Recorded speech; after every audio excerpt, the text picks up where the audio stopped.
যতই করো হামলা আবার জিতবে বাংলা। অবশেষে বাংলা এবং গণতন্ত্র দুয়েরই জয় হলো, মা মাটি মানুষেরও জয় হলো। কিন্তু সেটা কি পাল্টানো দরকার চাই বিজেপি সরকারের মধ্য দিয়ে, নাকি রামরাজ্য প্রতিষ্ঠার মাধ্যমে দুর্নীতির ঘেরাটোপে থাকা বাংলাকে সোনার বাংলায় রূপান্তরিত করার উদ্দেশ্যে? যে 15 বছর ধরে নিজের সবটুকু দিয়ে বাংলাকে আগলে রেখেছিলেন মমতা ব্যানার্জি, হঠাৎ কি এমন হলো যে 230 আসন পাবার লক্ষ্য নিয়েও মুখ থুবড়ে পড়ল তৃণমূল? সেই প্রশ্নের উত্তর খুঁজবো আমরা এই ভিডিওতে। নমস্কার, আমি মৌমিতা, আপনারা দেখছেন বেঙ্গলি মিররস ইউটিউব চ্যানেল। এটা অস্বীকার করা যায় না যে তৃণমূল একটি মাত্র রাজনৈতিক দল যে বাংলার মাটির সঙ্গে আত্মিক সম্পর্ক তৈরি করতে পেরেছিল। হ্যাঁ, বাংলার ঘরের মেয়ের উপর জনতা জনার্দন একবার নয়, দুবার নয়, তিনবার ভরসা করেছে। আর তার বিনিময়ে বাংলার মানুষ কি পেয়েছেন? দুর্নীতি, চাকরি চুরি, সন্ত্রাস, ভয়ের পরিবেশ, সিন্ডিকেট, মাফিয়ারাজ, কামদুনি থেকে হাসখালি আরজিকর। ভিডিও শেষ হয়ে যাবে, কিন্তু এই লিস্ট শেষ হবে না। বঙ্গে বিজেপির হাওয়া বইলেও মমতা ব্যানার্জির রাজনৈতিক পারদর্শিতা, দূরদর্শিতা নিয়ে কিন্তু রাজনৈতিক বিশ্লেষকদের কোনো ডাউট ছিল না।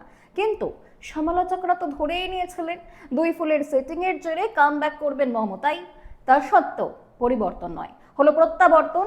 তবে কেন প্রত্যাবর্তন, এটা নিয়েই আজকের ভিডিও।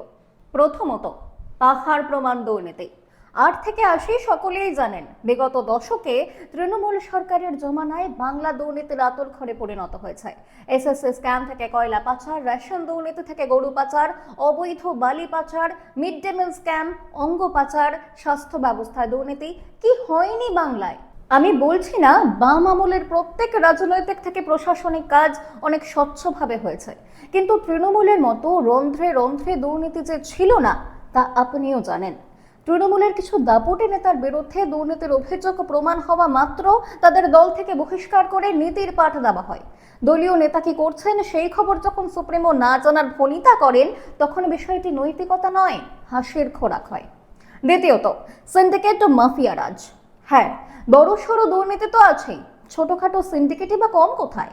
আজ এক মধ্যবিত্ত তার গোটা জীবনের সঞ্চয় এক জায়গায় করে যখন একটি বাড়ি বা জমি কিনতে যান, তখন সেই জমির দাম 30 লক্ষ টাকা হলে শাসক দলের স্থানীয় নেতাকে 2 লক্ষ টাকা করে মাসোহারা দিতে হয়। ছোট ফুটপাতের দোকান নিয়ে ব্যবসা শুরু করবেন, তার আগে স্থানীয় দাপুটে নেতাদের খুশি করতে হবে। বিরোধী রাজনৈতিক দলের মিটিং মিছিলে যাবেন, চোখ কান খোলা রাখতে হবে। চাল চুরি থেকে ট্রিপল চুরি, নদী থেকে সদা বালি চুরি, বিভিন্ন প্রকল্প থেকে নেওয়া কাটমানি, এসব তো বিস্তারিত নাই বা বললাম। তৃতীয়ত, নারী নিরাপত্তা। এবারের নির্বাচনে বিজেপির সবচেয়ে বড় হাতিয়ার নারী নিরাপত্তা। আরজিকর কাণ্ডের ক্ষত এখনো বাঙালির মনে দপদপে। আচ্ছা, আপনার মনে পড়ে এক মহিলা মুখ্যমন্ত্রী বাংলার মেয়েদের রাত 8টার পর বাইরে না বেরোনোর পরামর্শ দিয়েছিলেন। বিভিন্ন রেপ কেসের পর তার গলাতেই আমরা শুনতে পেয়েছিলাম বিভিন্ন প্রবচন। হাসখালি কাণ্ডের পর বলেছিলেন মেয়েটির লাভ অ্যাফেয়ার ছিল। পার্ক স্ট্রিট কাণ্ডের পর বলেছিলেন কাস্টমার ডিল চলছিল। বলেছিলেন শরীর থাকলে জ্বর জ্বলার মতো একটু আত্র ধর্ষণও হয়। আরো এমন অনেক বক্তব্য রয়েছে তার। আমরা তার মুখ দিয়ে শুনেছি কখনো প্রধানমন্ত্রীকে তুইতকারি করতে, আবার কখনো দেখেছি ব্রাহ্মণ পরিবারের হয়েও উল্টো করে ঘন্টা বাজাতে, মন্দিরের প্রবেশদ্বারে পবিত্রতার প্রতীক নারকেলকে ছুঁড়ে মারতে। আচ্ছা, 2011 সালের পর থেকে আজ অবধি যে অগণিত নারী নির্যাতন এবং ধর্ষণের ঘটনা ঘটেছে, তার মধ্যে কটি ন্যায় বিচার পেয়েছেন? প্রশ্নটি নিজেকে করুন। চতুর্থ, ভাতামুখী বাংলা এবং বেকার সমস্যা। আমরা যুব ভাতার বিরুদ্ধে নই, কিন্তু সেটাই আলটিমেট নয়। অবশ্যই শিক্ষার খরচ চালানোর জন্য সরকারি সাহায্য দরকার, কিন্তু সেটা সমস্ত চাকরির পরীক্ষা বন্ধ করে দিয়ে নয়। আমরা দেখেছি মাস্টার্স কমপ্লিট করা থেকে পিএইচডি স্কলারদেরও যুব সাথী লাইনে দাঁড়াতে কেবল মাসিক 1500 টাকার জন্য।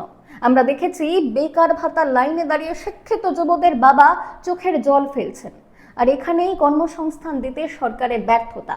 আজ সেই কারণেই বাংলার মেধা চলে যাচ্ছে মুম্বাই, বেঙ্গালুরুতে। সুদীর্ঘ 15 বছরে রাজ্যের শিল্প শিক্ষা কোমায় চলে গিয়েছে। লাখ লাখ ছেলে মেয়ের ডিগ্রি সার্টিফিকেট বাতিল কাগজের সমান হয়ে গিয়েছে। 10 বছরে একটাও ফ্রেশ স্কুল সার্ভিস হয়নি। অন্যান্য ডিপার্টমেন্টের পরীক্ষাগুলিও অনিশ্চিত। একের পর এক বন্ধ হয়ে যাচ্ছে জুট মিল থেকে বিভিন্ন কারখানার গেট। বিগত 10 বছরে তালা ঝুলেছে 8000-এর বেশি শিক্ষা প্রতিষ্ঠানে। ঠিক সেই কারণেই মানুষ পরিবর্তন চেয়েছেন, জবাব দিয়েছেন ভোট বাক্সে। পঞ্চমত, কেন্দ্রের নামে মিথ্যাচার এবং কেন্দ্রীয় সব প্রকল্পের বিরোধিতা। আমরা দেখেছি কেন্দ্রের সব প্রকল্পের বিরোধিতা করেছেন মমতা বন্দ্যোপাধ্যায়। সিএএ থেকে ওয়াকফ পর্যন্ত কেন্দ্রের পাশ করা যে কোনো আইনের বিরুদ্ধে তিনি রাজপথে নেমেছেন। সিএএ আর এনআরসিকে একই মুদ্রার দুই পিঠ হিসেবে প্রচার করে এক মিথ্যে ন্যারেটিভ তৈরি করেছেন। ওয়াকফ আইনের মিথ্যে প্রচারের জন্য সন্ত্রাস হয়েছে বাংলার বুকে, মেরেছে মুসলমান, মরেছে মুসলমান। আয়ুষ্মান ভারতের বিরুদ্ধে বাংলায় শুরু হয়েছে স্বাস্থ্য সাথী, যার মূল্য নেই বাংলার বাইরের কোনো রাজ্যে। এমন ভাবে কেন্দ্রের অসংখ্য প্রকল্প বাংলায় বাস্তবায়িত হতেই দেওয়া হয়নি। তৃণমূলের অভিযোগ ছিল অবৈধ অনুপ্রবেশের জন্য দায়ী কেন্দ্র। কিন্তু সত্যিটা জানেন, বিএসএফ কে ফেন্সিং এর জন্য জমিটুকু দেয়নি রাজ্য সরকার।